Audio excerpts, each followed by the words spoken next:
আসসালামু আলাইকুম সবাইকে। আজকে চলে আসলাম নতুন একটি রেসিপি নিয়ে, গরুর মাংসের শামি কাবাব বা টিকিয়া। খুব সহজে এই কাবাবটি কীভাবে তৈরি করা যায় এবং তৈরি করে দীর্ঘদিন রেখে খাওয়া যায় সেই রেসিপি আজকে আপনাদের সাথে শেয়ার করব। এই কাবাবের টেস্টটি এতটাই অসাধারণ হয়ে থাকে যে আপনারা বিয়েবাড়ির কাবাবের স্বাদটাও ভুলে যাবেন। পরিবারের সবাইকে একবার এভাবে কাবাব বানিয়ে খাওয়ালে বারবার বানিয়ে দিতে হবে। তাহলে দেরি না করে চলুন দেখে নিই কীভাবে এই শামি কাবাব বা টিকিয়া ঝটপট তৈরি করে নেওয়া যায় এবং ফ্রোজেন পদ্ধতি সহ। কাবাবের জন্য প্রথমে যে উপকরণটি লাগবে সেটি হলো বুটের ডাল।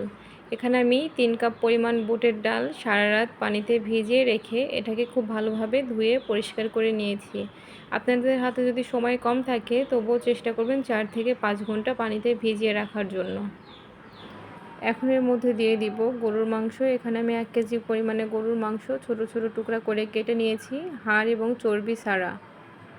মাংসে কোনো চর্বি থাকলে সেটাও কেটে ফেলে দিবেন, না হলে পরে ব্লেন্ড বা বেটে নিতে গেলে ব্লেন্ডার জারে পেঁচিয়ে আসে।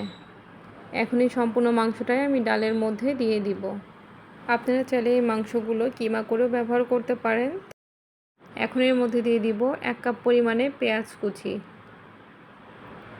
আর দিয়ে দিব কিছু আস্ত কাঁচামরিচ এবং শুকনো মরিচ, এগুলো আপনাদের স্বাদ অনুযায়ী দিয়ে নেবেন। দিয়ে দিব 2 টেবিল চামচ আদা বাটা, 2 টেবিল চামচ রসুন বাটা, 2 টেবিল চামচ জিরা বাটা,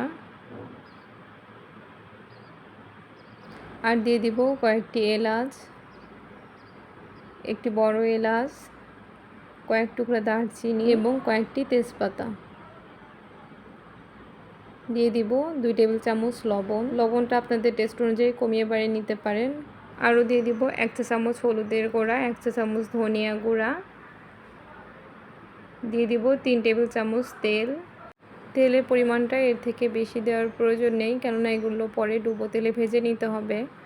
এখন এই সবগুলো উপকরণ আমি একত্রে প্রেসার কুকারে দিয়ে ডাউলের দ্বিগুণ পরিমাণ পানি দিয়ে এগুলোকে সিদ্ধ করে নিব। আপনারা চাইলে এমনিতেও চুলায় সিদ্ধ করে নিতে পারেন, তবে বেশি সময় লাগে, এই কারণে প্রেসার কুকারে দিয়ে সিদ্ধ করলে সময়টা কম লাগে।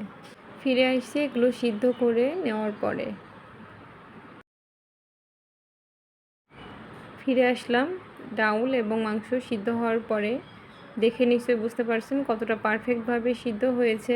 ডাউলগুলো একদম পুরোপুরি ম্যাশ হয়ে গিয়েছে এবং মাংসটাও একদম খুব ভালোভাবে সিদ্ধ হয়ে গলে গিয়েছে। তবে একটি বিষয় অবশ্যই খেয়াল রাখতে হবে, সিদ্ধ করার পরে যদি কিছুটা পানি থেকে থাকে তাহলে সেটি চুলায় জাল করে শুকিয়ে নিতে হবে। এখন এটাকে আমি ব্লেন্ডারে ব্লেন্ড করে নিব। ব্লেন্ডার জারে দিয়ে আমি খুব ভালোভাবে এটিকে ব্লেন্ড করে নিয়েছি। এখন এর মধ্যে দিয়ে দিব 1/2 কাপ পরিমাণে কুচি করে রাখা পেঁয়াজ, দিয়ে দিব স্বাদ মতো কাঁচামরিচ কুচি, দিয়ে দিব ধনেপাতা কুচি, এটাও স্বাদ মতো, আর দিয়ে দিব 1/3 কাপ পরিমাণে ময়দা। এখানে ময়দাটা অবশ্যই দিতে হবে। দিয়ে দিব 1/2 কাপ পরিমাণে ব্রেড ক্রাম্বস, দিয়ে দিব 3 টেবিল চামচ কাবাব মশলা, এটি বাজারে কিনতে পাওয়া প্যাকেট মশলা। দিয়ে দিব 1 টেবিল চামচ লেবুর রস,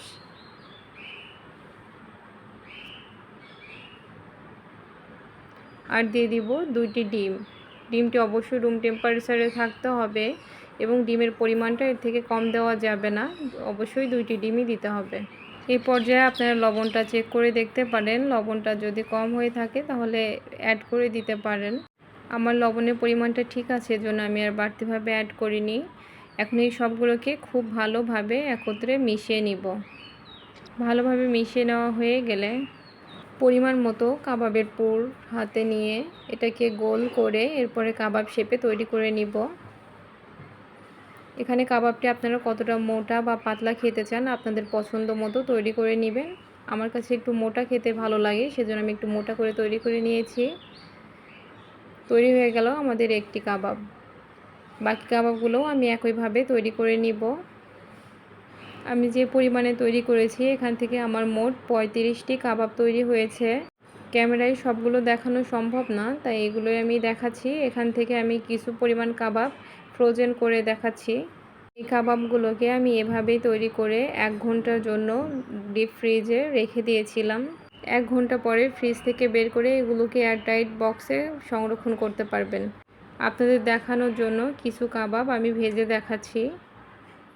তার জন্য চুলায় একটি প্যানে বেশ পরিমাণে তেল খুব ভালোভাবে গরম করে নিয়েছি। এখন গরম তেলের মধ্যে আমি কাবাবগুলো দিয়ে দিব। একটু ফাঁকা ফাঁকা করে দিতে হবে, বেশি ঘন করে দেওয়া যাবে না। কাবাবগুলো এই পর্যায়ে নরম থাকে, সেজন্য খুব সাবধানের সাথে দিতে হবে। আর তেলটা অবশ্যই খুব ভালোভাবে গরম করে নিতে হবে। তেলটা ভালোভাবে গরম হয়ে গেলে কাবাব দেওয়ার পরে চুলার জালটা মিডিয়াম লো হিটে রেখে এগুলো ভেজে নিতে হবে।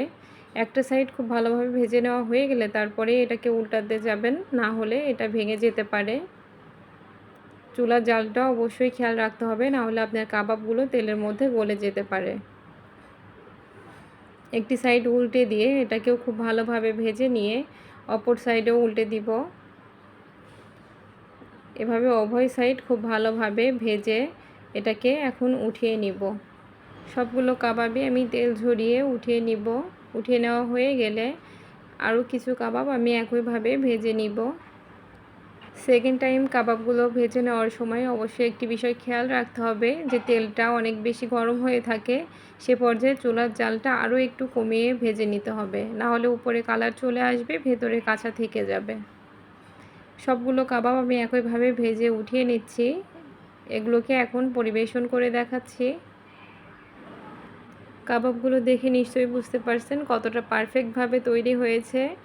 এই কাবাব একবার বাসায় তৈরি করে খাওয়ালে রেস্টুরেন্টের স্বাদকেও হার মানাবে, এতটা পারফেক্ট এবং ইয়ামি হয়ে থাকে।